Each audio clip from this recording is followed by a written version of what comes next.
안녕하세요. 자, 현장 강의 1회 진도별 모의고사를 촬영을 다시 진행하게 되었습니다.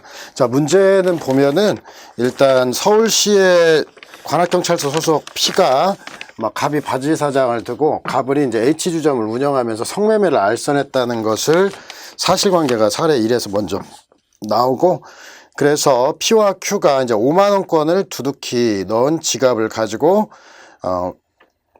H주점에 계속 갔다. 그래서 이제 어느 날 여자 그립다 이렇게 얘기를 해서 일단 함정수사이죠. 그래서 여기서 이제 함정수사를 진행을 하게 된 거고, 이제 을이 성매매를 알선을 하게끔 유도를 했고, 또한 알선하는 과정을 어떤 보이스펜으로 녹음을 했다는 것이고, 그래서 을은 30만 원을 지불하고 성매매를 할 수 있다고 말하면서 AB를 소개했고, P는 이 과정에서 미란다 원칙을 고지하고 현행범으로 체포했다. P는 을이 경찰서에 도착하자마자 피의자 신문을 진행했는데, 주점 모퉁이에서 술을 마시던 갑이 주범이다 라고 얘기를 나중에 피의자 신문 과정에서 얘기를 했고, 바로 증거인멸 우려해서 H주점으로 가 갑을 긴급 체포하고, 그 다음에 서초동 소재에서 관련 장부를 압수했는데 시간이 23시 40분 이 되죠. 그래서 설문 1에서 일단 변호인 D가 함정수사를 위법하고, 그 다음에 보이스펜을 이용하여 녹음한 것은 강제수사다. 그런데 법원의 허가 없이 이루어져서 위법하다. 두 가지 주장을 했는데요. 일단은 함정수사와 관련해서 이 함정수사에 대해서는 그냥 간략하게 실제 18점이면 적어도 감청과 관련한 내용이 10점 이상은 들어갈 것 같고, 문제점과 결호도 1점씩 있으니까 이 함정수사에서 객관설, 그 다음에 이제 주관설, 객관설, 통합설하고 판례도 수사기관의 사술계략을 사용해서 범위를 유발시킨 함정수사는 위법함을 면할 수 없다 계속을 하고, 이제 검토 자체를 이제 판례와 같이 얘기를 해서, 우리 판례는 이제 수사기관이 사술계략을 사용해서 이제 범위를 유발시킨 부분은 위법함을 면할 수 없다라고 했는데, 이 사안에서 볼 때 아마 범위 유발이라고 쓰신 분도 있을 것 같은데, 이 범위 유발이라고 썼다고 해서 점수가 깎이거나 그런 건 아니고요. 이제 기회 제공형으로 보는 게 적절한데요. 이미 성매매 알선을 계속 해오고 있었던 것이기 때문에 기회를 제공했다라고 표현하는 게 괜찮을 것 같아요. 근데 무엇보다 중요한 것은 사술 계략이라고 볼 수는 없다라고 하는 것. 특히나 이렇게 함정수사와 같은 이제 공소권 남용에 대한 답안에서는 그래도 다른 부분에 대한 것보다 사안 적용을 조금 더 신경을 써야 됩니다. 그래서 어떤 현저한 재량 일탈, 현저히 위법했을 때만 그 부분이 함정수사가 위법하고 공소권 남용으로 간다 얘기를 할 수 있거든요. 그래서 이 부분은 이제 함정수사는 괜찮은 것 같고, 단순 기회 제공형이고 사술계략까지는 아닌데, 바로 이제 D가 비밀 녹음한 부분에 대한 거예요. D가 아니라 이제 P가 비밀 녹음한 부분에 대해서. 그러면 이제 여러분들이 제가 우리 최신 3개년 판례 특강을, 경찰 주관식 3개년 판례 특강을 했고, 그와 관련해서 이에 대한 판례가 사실 나와 있어요. 근데 작년에도 2024년 1월 시험이 2023년 6월 1일 판례를 바탕으로 시험을 냈거든요. 마찬가지로 올해도 충분히 그럴 수 있어요. 그래서 2024년 올 초에 나온 판례, 그 판례 특강에서 제가 판례를 얘기를 했는데, 일단은 우리 판례는 현필긴상이라는 요건 하에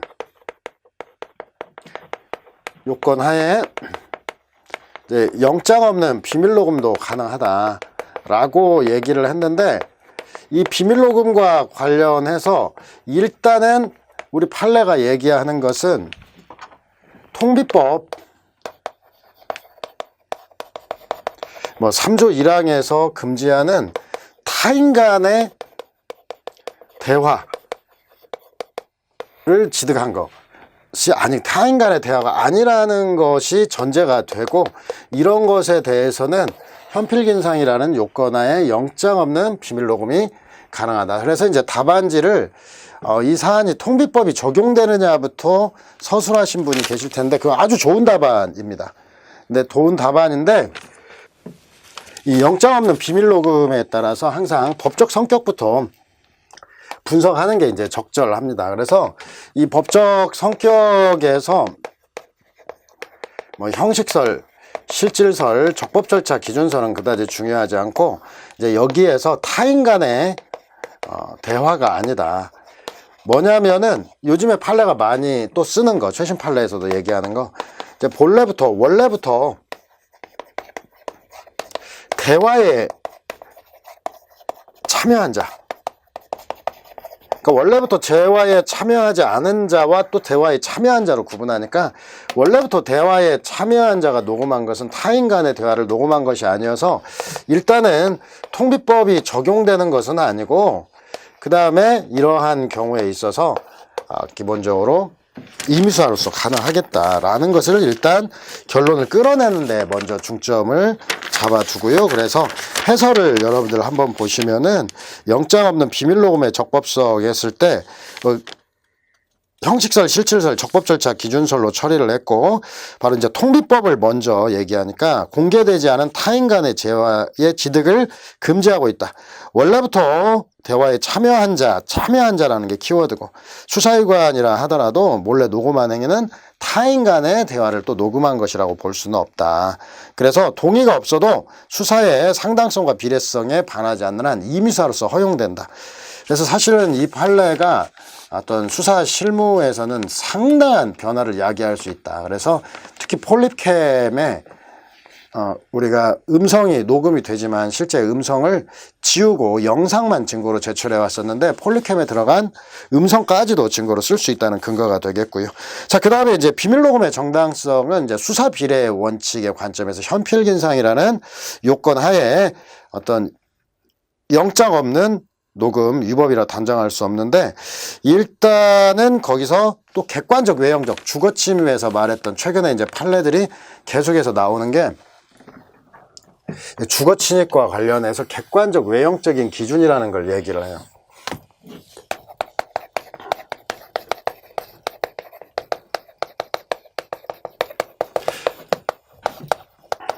여기서부터 이제 사생활의 비밀에 대한 거, 이게 이제 압수수색에서 당사자 참여권 문제했을 때 객관적 외형적으로 이어지는데, 뭐냐면 주거침입과 관련해서 비록 내심으로는 범죄 목적이라 하더라도 객관적 외형적으로 볼 때 어떤 거주자의 동의를 얻어 평온하게 들어가면 주거침입이 아니다.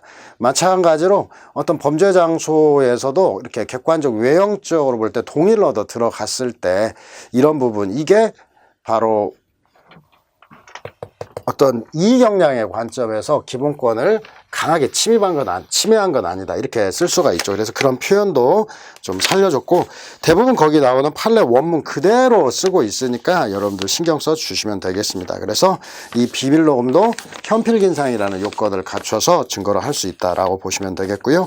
이제 설문 2에 대해서는 여기 관련 장부에 대한 압수에 대한 문제인데, 이 관련 장부 압수와 관련해서 항상 하는 방식, 바로 일단은 위수증이니까, 사실 위수증과 관련해서 이제 성질 영상 불변론은 교수분들은 크게 생각을 하지 않습니다. 그래서 써도 0.5점, 가점 정도이니까 이것보다 중요한 것은 어떤 중대 위법 시 배제된다는 거죠. 헌법 12조 1항의 적법 절차 원칙을 증거 배제 기준으로 삼았다는 게 훨씬 더 중요한 서술, 이 부분은 꼭 들어가야 되고, 그래서 이제 위수증과 관련해서 이 영장주의 예외 근거, 이 영장주의 예외와 관련해서 우리 최근에 판례도 216에서 218조 6개는 경합적으로 적용될 수 있다는 것을 누누이 강조를 합니다. 그래서 어떤 수사 단계에 이루어진 강제 압수다 라는 점에서 출발을 해서 216조 1항 1호, 216조 2항, 218조 날리고, 다만 수사 단계에 이루어진 이 강제 압수로서 이 장소가 갑을 긴급 체포한 것은 주점, 서울대 입구의 주점에서 긴급 체포를 했는데 서초동에 가서 했다. 바로 체포 현장도 아니고 이제 범죄 장소도 아니었다. 그래서 이제 이 두 가지 216조 1항 2호도 날리고 216조 3항도 날리는데 여러분들이 이제 급할 때는 바로 결론으로 아니므로 이렇게 아니므로 범죄 장소도 아니므로 217조 1항이 적용이 된다. 그래서 이제 217조 1항과 관련해서도 개별 조문 이제 시간, 대상, 장소, 사후영장, 야간 집행으로 이어지는데 뭐 사후영장은 청구했다는 것만 나오고 발부 여부는 나오지는 않았어요. 근데 그러면 나오는 데까지만 쓰는 거예요. 시간은 뭐 24시간 긴급 체포가 성공을 했고 뭐 대상도 관련 장부, 장소적 이건 써줘야 되겠죠. 217조 1항은 어떤 소유물을 포함하고 있어서 장소적 제한이 없다는 거. 그런데 이제 여기서 핵심은 이제 야간 집행이다. 그래서 제가 거기에다 수업 중에도 누누이 말씀드렸는데 217조 1항과 관련해서 사후영장이 발부되면 하자가 치유된다 이렇게 서술한 것은 검사 출신 교수님의 사례집밖에 없어요. 또 논문 수준에서 나오는 그런 게 아닙니다. 그래서 여러분들이 이제 이 부분과 관련해서 영장주의 기본권 아니겠습니까? 그러면 영장주의 예외도 법률로서 규정된 경우 아니면 영장주의 예외를 인정할 수 없다. 그래서 엄격히 해석해야 되니까 하자치유는 안 된다라고 하고 그래서 여러분들이 뭐 학설 얘기보다는 220조는 216조에는 예외 규정을 두지만 217조에는 요급 처분이 적용되지 않는다가 중점이 돼야 되겠습니다. 설문 3에 가기 전에 설문 4를 먼저 보면은 구두로 진술 거부권이 고지되지 않고 부동문자 이게 5점짜리인데 이거 모르는 사람이 어디 있겠습니까? 5점. 부동문자로 고지하는 거. 실무상으로도 가서 진술 거부권 인쇄된 거 한번 보여주고 읽어보세요 라고 하고 끝낸 거. 이에 대해서 이제 5점짜리인데 여러분들이 여기에서 목숨 걸고 쓸 필요는 없고요. 이 5점이면은 실제로는 뭐 서너 줄 쓰고 끝낸다 라고 생각하시면 충분합니다. 그래서 일단 헌법 12조 2항의 진술 거부권, 그 다음에 이제 244조의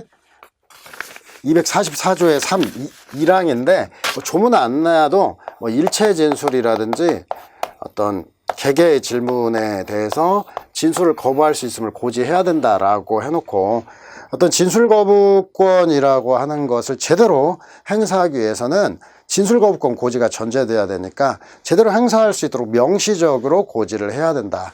그래서 일단은 부동문자 고지로는 부족하다는 점을 간략히 서술해 주시면 되겠습니다. 이렇게 해야 잘 써야 3점, 뭐 부족해도 2점인데 2점에서 3점이고 3점 이상을 맞으려면 어마어마한 양을 써야 돼요. 그러니까 이런 데서는 가볍게 쓰시라라는 점이고 이제 설문 3 같은 경우가 대부분 다 알고 있는 것 같지만 점수 차이가 클 수밖에 없다. 제가 이거 또 최신 3개년 판례 특강에서 설명을 해줬는데 이게 뭐냐면은 바로 수갑을 채운 채 어떤 신문을 했고 이에 대해서 요구를 하니까 거절을 하고 그래서 이게 이의 제기를 하니까 퇴거를 시킨 거예요. 퇴거를 시켰는데 두 가지로 나누는 거예요.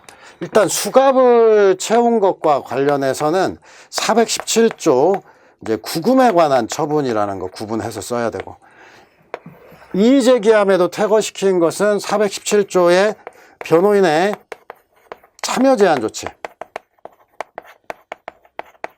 이걸로써 불복을 하는 거고 그러면 그 사이에 이제 뭐냐면 244조, 243조의 이 어떤 사망의 이제 부당한 신문 방법에 대해서는 안 외워도 신문 방법에 대해서는 얼마든지 이의를 제기할 수 있는데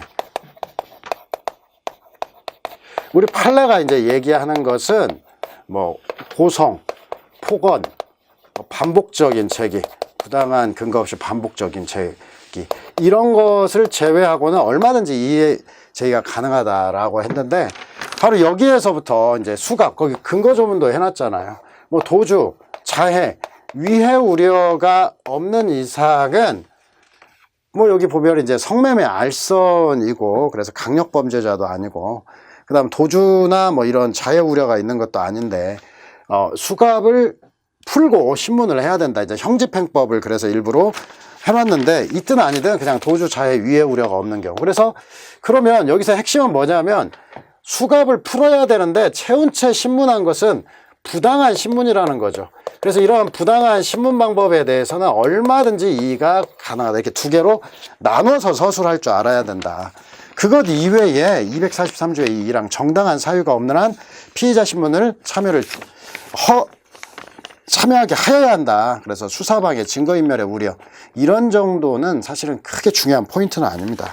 자, 그래서 답안에서 먼저 수갑해제 조치의 적법성과 관련해서 바로 형집행법 97조를 그대로 활용을 해가지고 뭐 조사실에서 신체적, 심리적 위축되지 않은 상태 방어할 수 있도록 보호장비를 해제해야 된다. 그래서 도주, 자해, 위해 이런 것들을 제외하고, 이런 것들이 분명한 예외적인 경우에만 허용해야 되는데, 첫 번째 특별한 사정이 없기 때문에 위법하고, 두 번째 이제 퇴거 조치와 관련해서 원론 정당한 사유가 없는 한 피의자 신문에 참여하게 해야 되고, 수사방해, 증거인멸의 우려라고 했고, 그런데 신문 후 의견 진술, 부당한 신문 방법에 대해서는 이의제기, 얼마든지 이의제기가 가능한데, 바로 밑에 써있던 거, 바로 판례, 고성, 폭언, 혹은 반복적으로 제기하는 것, 이런 게 아니라 반드시 이런 것들은 원칙적으로 피의자, 변호인에게 인정되는 권리이기 때문에 신문방해로 볼 수 없고,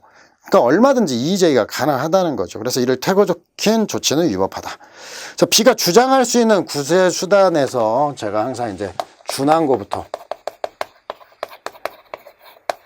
상소이유, 이의신청, 국가배상, 위수중 주장인데, 이 두 가지가 이제 쟁점이에요. 그리고 그 사이에 이제 헌법소원 같은 경우는 실제로 써도 0.5점인데 여러분들이 제대로 써서 1점 맞기는 쉽지 않아요. 헌법소원이 되려면 보충성의 원칙을 지켜야 되기 때문에, 일단은 수사상 준항고는 뭐 권리보호의 필요성이 없는 등으로 수사상 준항고가 안 돼야 되고, 그 다음에 그 자체가 사안이 중대하고 반복 가능성, 헌법적 해명이 필요한 사안이다까지 쭉 써야 되는데 너무 길잖아요. 그래서 이제 헌법소원이 예외적으로 가능하고 국가배상도 가능하다. 실제 써도 0.5점씩인데 여기는 이제 문제 자체가 형사소송 절차 내에서 라고 이렇게 단서가 붙어 있으니까 이건 안 쓴 거예요. 그래서 이 두 가지, 특히 위수중은 뭐 별 차이가 없을 거예요. 상소유나 이의신청.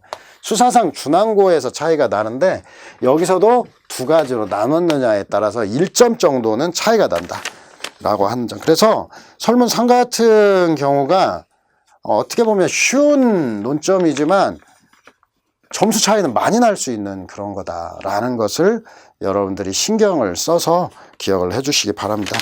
자, 그리고 이제 단문으로 이제 수사의 의의와 한계가 보통 30점 나왔는데 25점으로 지금 줄여냈어요. 이제 국선 변호인도 25점으로 냈는데 30점짜리 남아있는 논점이 몇 개 없어요. 그래서 30점짜리가 나오면 20점짜리가 나올 거고, 반면에 25점짜리 2개로 작년에 처음으로 나왔는데 25점 2개로 또 나올 확률도 배제할 수가 없어요. 그래서 25점, 30점짜리 눈여겨보고 30점짜리가 언제든지 25점으로 나올 수 있다는 것도 기억해 주시기 바랍니다. 이렇게 해서 1회 강평을 마치게 됐는데요. 여러분들께서 다시 한번 강조하지만 최신 판례들도 중요하니까 제가 진도표 범위와 상관 거기에 최대한 맞춰서 최신 판례도 지속적으로 출제를 한다. 이 점 고려해서 준비해 주시면 되겠습니다. 감사합니다.